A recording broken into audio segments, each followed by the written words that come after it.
Turpinā raidīt Rīga ir 4 pēcpusdienā.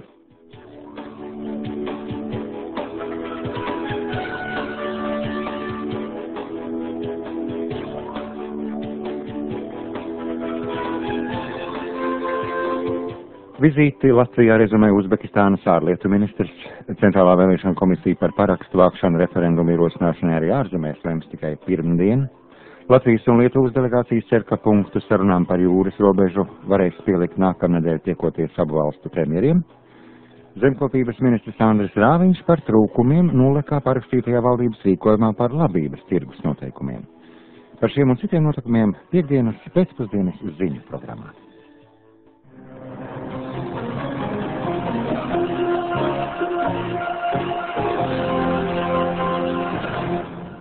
Centrālā vēlēšana komisija apstiprinājusi kārtību, kā jāorganizē parakstu vākšanas tautas nobalsošanas ierosināšanai, taču nespēja vienoties, vai parakstīties par referendumu ierosināšanu varēs arī ārzemēs dzīvojošie latvieši. Kāds zina komisijas priekšsēdis Arnis Cindars, likumā nesot paredzēta parakstu vākšana ārzemēs, un tādēļ komisija to nevarot praktiski noorganizēt. Man šobrīd ir grūti iedomāties, kā es varētu Ņujorkas vai Sidnejas pašvaldībai tādā aizsandot. Otrs ir, kad tiek iesaistītas vēlēšana komisijas darbā. Mums vēlēšana komisijas ārzemēs nav. Mums ir iecirkņi Saeimas vēlēšanām un tautas nobalsošanām.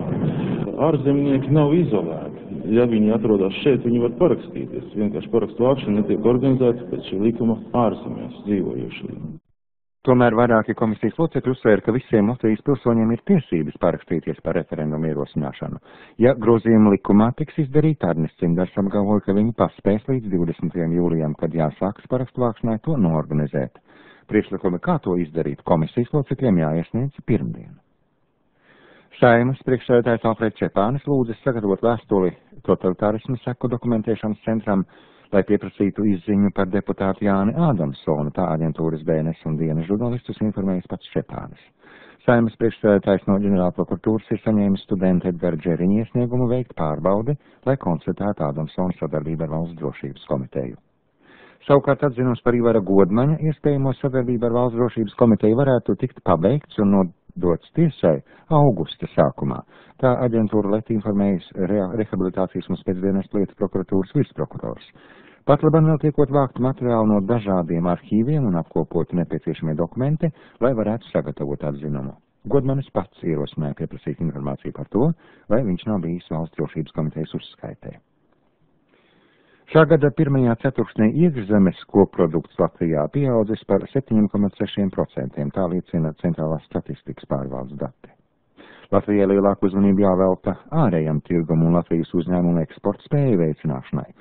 Tā zemkopības ministrs Andris Rāviņš šodien izteicies žurnalistiem. Jau šobrīd Latvijā pārtikas rūpniecībā var saražot vairāk produkcijas nekā tiek patērēts.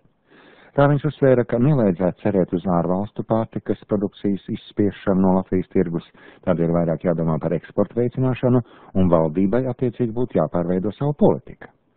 Runājot par eksportu veicināšanu, Rāviņš minēja, ka lielu interesi par Latvijas piena produkciju izrādījuši arī Uzbekistānas valdības pārstāvi, kas patlaban uzturas Latvijā.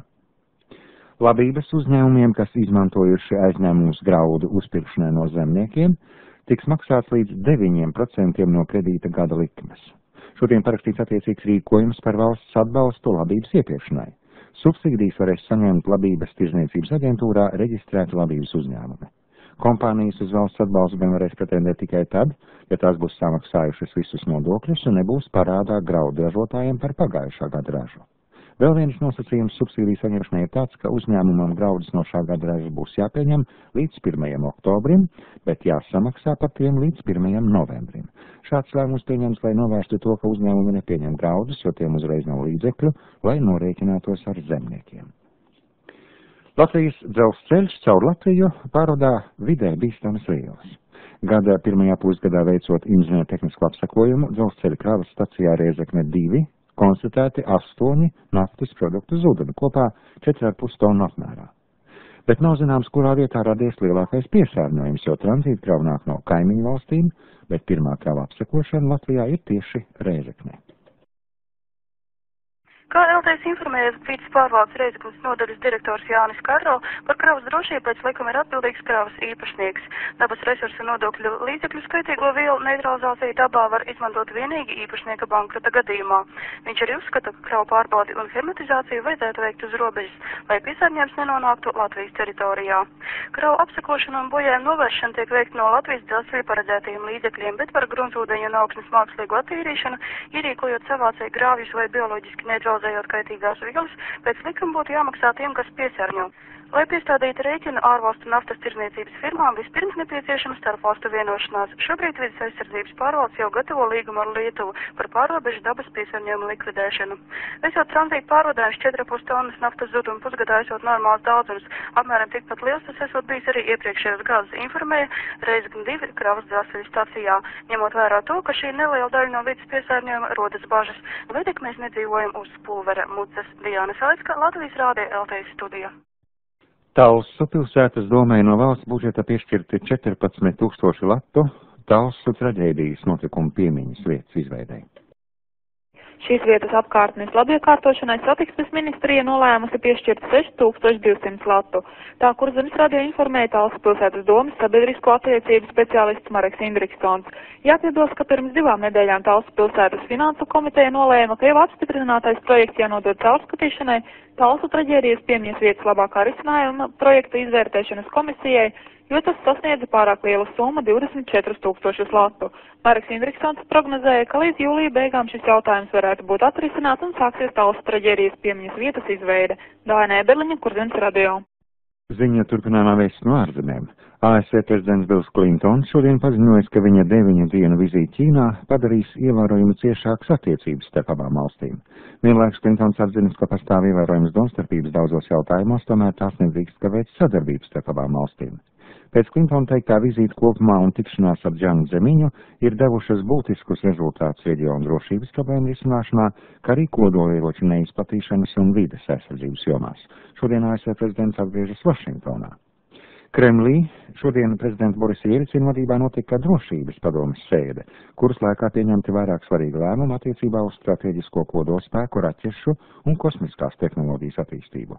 Tāpēc sēdes paziņojas prezidenta pressekretārs Sergejs Jastažemskis. Pēc viņa vārdiem Krievija centīsies panākt strateģisko un citu kodolieroču veidu samazināšanu, vienlaikus nepieļaujot arī šo ieroču veidu izplatīšanos pasaulē.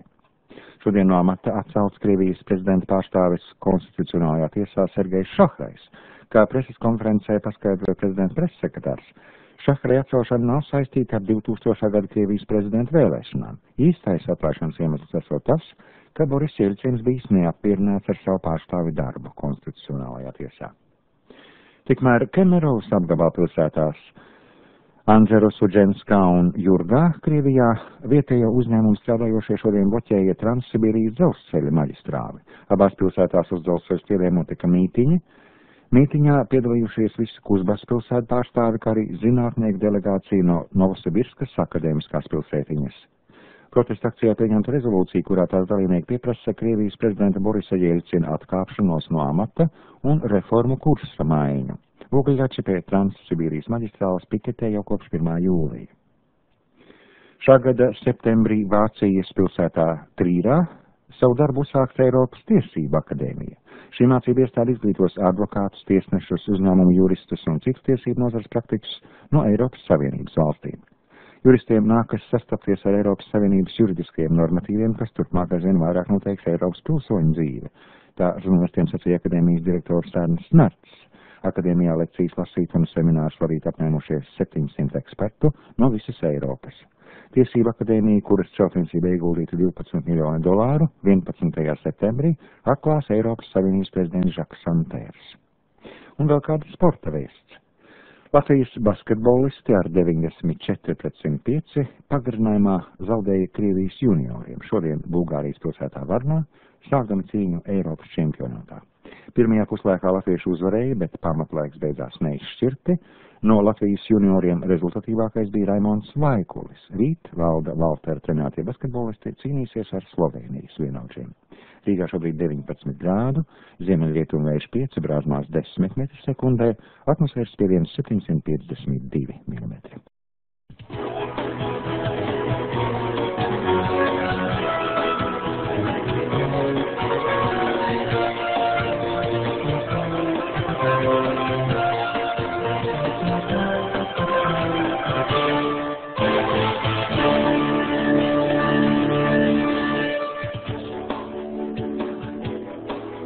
16:11 jūs klausāties Latvijas radio informācijas dienas veidoto pēcpusdienas ziņu programmu, turpinājumā par dažām dienas norisēm jau plašākā izklāstā.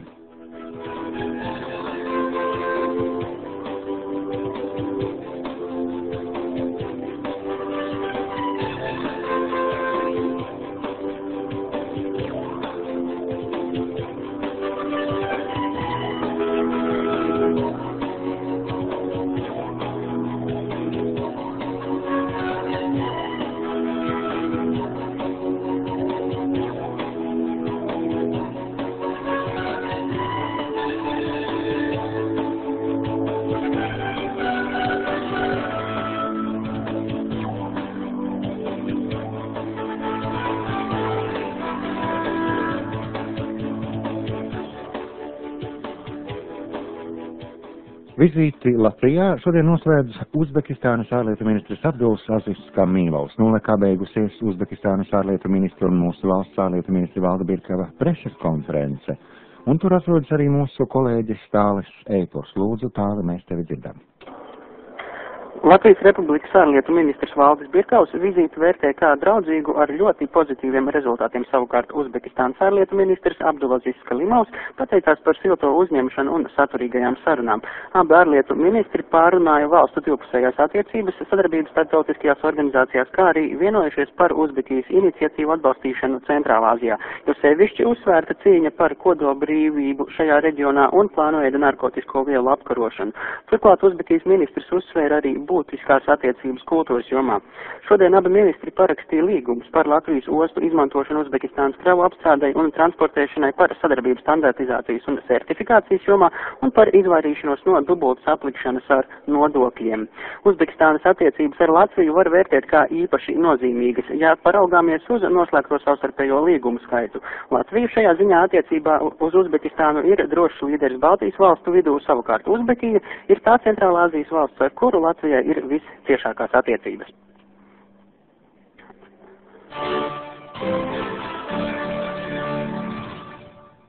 Viļņā šodien turpinās Latvijas un Lietuvas delegācijas sarunas par jūras robežas noteikšanu un ekonomiskās zonas sadali. Principiāli vienošanās par abu valstu jūras robežas līguma tekstu panākt jau iepriekšējā abu valstu delegāciju tikšanās reizē Rīgā 18. jūnijā, bet šodien Viļņā diplomāti precizē vairāk šī līguma tehniskās detaļas un apspriež ekonomiskās sadarbības vienošanās galvenos principus. Pēc Lietuvas delegācijas vadītāja Rimanta Šidlauska vārdiem diplomāti cer panākt pēc iespējas lielāku saskaņu dažādos jautājumos, lai jau nākamnedēļ 10. jūlijā Lietuvas un Latvijas premjeru tikšanās laikā varētu runāt par konkrētiem dokumentiem. Ekonomiskās vienošanās projektu sagatavoja Latvijas pārstāvji, taču lietuvieši dokumenta tekstu saņēma tikai vakarrīt. Šodien vēl pirms diplomātu tikšanās Lietuvas dalītājs Rimants Šidlauskas teica, ka lietuvieši ir paspējuši tikai nepilnīgi izanalizēt projekta tekstu un prognozēja, ka lielākā daļa sarunu laika tiks veltīta līguma tekstu izskaidrošanai un formulējumu precizēšanai. Šidlauskas atteicās atklāt Latvijas diplomātu piedāvātās ekonomiskās vienošanās galvenās detaļas un nevēlējās arī teikt, vai tās lietuviešiem ir pieņemamas. Taču jāatzīmē, ka jau pēc iepriekšējām sarunām Rīgā tika paziņots, ka uz abu valstu robežas esošās iespējamās naftas atradnes eksploatācijai nolemts izveidot speciālu ekonomisko zonu, kuras izmantošanā abas valstis piedalītos pēc paritātes principiem. Šīs dienas sarunās diplomāti precizē arī vairākas tehniskas detaļas jūras robežas līgumā, proti neatbilstību koordināšu aprēķināšanā teritoriālajā jūrā. Pēc Rimanta Šidlauska vārdiem atšķirības ir diezgan nenozīmīgas, un tās tiks novērstas bez grūtībām. Lietuvas delegācijas vadītājs atzīmēja, ka viena no galvenajām problēmām sarunās ir Latvijas nevēlēšanās parādīt tās rīcībā esošās jūras ģeodēzisko pētījumu kartes. Pēc būtības runāt par Lietuvas krišanu vai nepiekrišanu ekonomiskās sadarbības principiem mēs varēsim tikai tad, kad redzēsim šobrīd pie latviešiem esošās pētījumu kartes. Šodien uzsvēra Rimants Šidlauskas. Lietuvas diplomāti vēlētos redzēt vismaz to pētījumu rezultātus, kas tika veikti līdz 90. gadam. Tos pasūtīja un veica Padomju Savienība, un ne Latvijai, ne arī Lietuvai nebūtu tiesības piesavināties šīs kartes, teica Šidlauskas. Viļņā uz sarunām ieradies Latvijas delegācijas vadītājs Māris Riekstīņš izteicās, ka viņa prāt šo problēmu lietuvieši pārspīlē. Ja reiz mēs varam vienoties par galvenajiem sadarbības principiem, tad nav būtiski, vai tur atrodas 5 vai 10 spaiņi naftas. Galvenais ir vienoties, kā to sadalīt, teica Riekstīņš. Tajā pašā laikā viņš atzina, ka arī šoreiz nav atvedis nekādus ģeodēzisko pētījumu dokumentus un solīja tos lietuviešiem parādīt tikai pēc vienošanās par jūras robežas līniju. Ja pēc robežlīnijas novilkšanas izrādīsies, ka pie mums ir dati, kas attiecas uz lietuviešu pusi, mēs šos dokumentus atdosim, teica Latvijas delegācijas vadītājs. Ilze Puncule, Latvijas radio, Viļņā. Joprojām Latvijas radio pēcpusdienas ziņu programma turpinājumā vēl par norisēm tepat Latvijā. Par pasākumiem gaļas tirgus sakārtošanā, kā arī vairākām citām aktivitātēm, lai veicinātu piena nozares attīstību, šodien informēja zemkopības ministrs Andris Rāviņš. Bet informācijas stunda ministra kabinetā sākusies ar rīkojumu parakstīšanu par labības tirgus noteikumiem. Redziet, jūs klātbūtnē parakstu dokumentu, lai nodrošinātu 1998. gada Latvijā izaudzētu graudu realizāciju un graudu ražotājus ar ziemāju sējai nepieciešamajiem apgrozāmajiem līdzekļiem noteikts valsts atbalsts. Jāpiebilst, ka ministra kabinetā precizēts šī atbalsta apjoms. Sākotnēji zemkopības ministrijā darba grupas izstrādātajā projektā bija paredzēts graudu iepirkšanai ņemto kredītu procentu apmaksāt subsīdiju veidā līdz 10%. Šodien parakstītajā rīkojumā minēti 9%. Zemkopības ministrs precizē arī graudu uzpircējus, kas var pretendēt uz šo subsīdiju saņemšanu. Subsīdijas var saņemt valsts akciju sabiedrībā Labības tirdzniecības aģentūra, reģistrētie labības pārstrādes, glabāšanas un tirdzniecības uzņēmumi, uzņēmēju sabiedrības un bezpēļņas organizācija valsts akciju sabiedrība Labības tirdzniecības aģentūra, kam uz subsīdiju pieteikuma brīdi nav nokavētu nodokļu maksājumu, kā arī nav parādu graudu audzētājiem par 97. gada ražas iepirktajiem graudiem. Kredīta procentu likmes tiek dzēstas kredītam, kas izmantots norēķiniem ar graudu audzētājiem līdz šī gada 1. oktobrim paņemtajiem un līdz 1. novembrim samaksātajiem graudiem. Andris Rāviņš informēja arī par pasākumiem gaļas tirgus sakārtošanā. Proti, tā kā šogad apmēram 2 reizes palielinājies ar salmonellozi saslimušu cilvēku skaits, uz brīdi apturēta maltās gaļas un putnu maltās gaļas ieviešana Latvijā. 10. jūlija tiks aizliegts ieviest. Līdz ar to mēs gribam nodrošināt tomēr kvalitatīvas gaļas ieplūšanu mūsu vietējā tirgu. Šobrīd tiekot uzskaitīta agrāk ievestā gaļa, un šāda inventarizācija saldētavās un muitas noliktavās jāveic līdz 8. jūlijam. Vienlaikus notiekot arī pastiprināta sanitārā kontrole visās tirdzniecības vietās, kur tiek pārdoti dzīvnieku izcelsmes produkti. Pārbaudītāji konstatējuši, ka kārtība tirgotavās varētu būt daudzkārt labāka. Tādēļ vairāki tirdzniecības uzņēmumi dažādos Latvijas tirgos ir spiesti savu darbību uz brīdi apturēt. Es tik varu pateikt to, ka Rīgas tirgū, man liekas, bija 7, kuriem ir aizliegts patreiz tirgot, jo nenodrošina temperatūras režīmu. Ir jābūt lejā saldētavas, kurās ir -18, un jābūt ir leķēm, kurās atkal ir šie -grādi. Ja šīs lietas nav, it sevišķi maltu gaļu tirgot nedrīkst. Tas būs konsekvents, dzelžains vasaras periodā, noteikti stingrs režīms, prasības ir veterināru dienestam šobrīd šo rīkojumu izpildīt. Zemkopības ministra Andrija Rāviņa uzklausīja Māra Platace. Laika ziņas kopā ar Eiroskopu. Tātad šobrīd Rīgā +19 grādi, ziemeļrietumu vējš 5 brāzmās līdz 10 metriem sekundē, atmosfēras spiediens 752 mm. Naktī un rītdienā gaidāms mainīgs mākoņu daudzums, vietām atkal iztaisīgs lietus, ziemeļrietumu rietumu vējš 4,9 m/sekundē, gaisa temperatūra naktī 8,13, dienā 17,22 grādi. Medicīniskā laika prognoze otrā labvēlīga, ūdens temperatūra jūrmalā 15,17, upēs un ezeros 16,19 grādi. Laika apstākļus Baltijas jūrā noteikti zemes spiediena ieplaka, kas no Norvēģijas virzās uz Baltiju. Ziemeļrietumu vējš 5–10 m/sekundē, jūrā vietām izvērtīgs lietus, redzamība tālāk par 2 km, viļņu augstums jūrā 1,5 metrs, piekrastē 0,2–0,5 metri, līcī 0,6–1,2 metri, rietumu piekrastē 0,2–0,5 metri. Gaisa temperatūra naktī 8–10, dienā 16–21 grādi.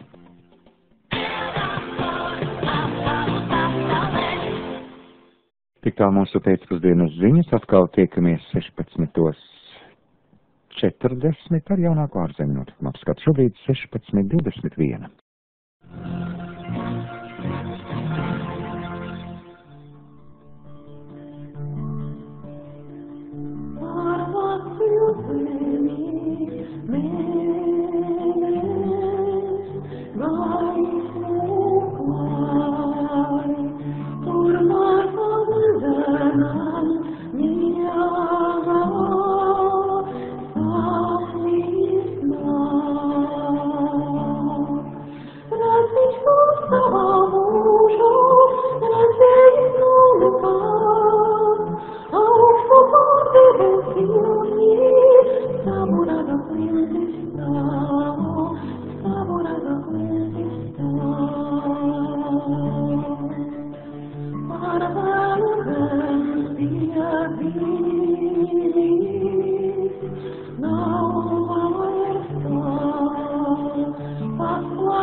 Universāla veikala centra dziesmu un deju svētki ir sākušies. Visu novada tautu meitas un tautu dēli pulcējieties. Aber vēl nebijis pasākums. Katru, kurš atnāks uz Universāla veikala centra tautas starpā un iepirksies, sagaida īpašas atlaides un pārsteigumi.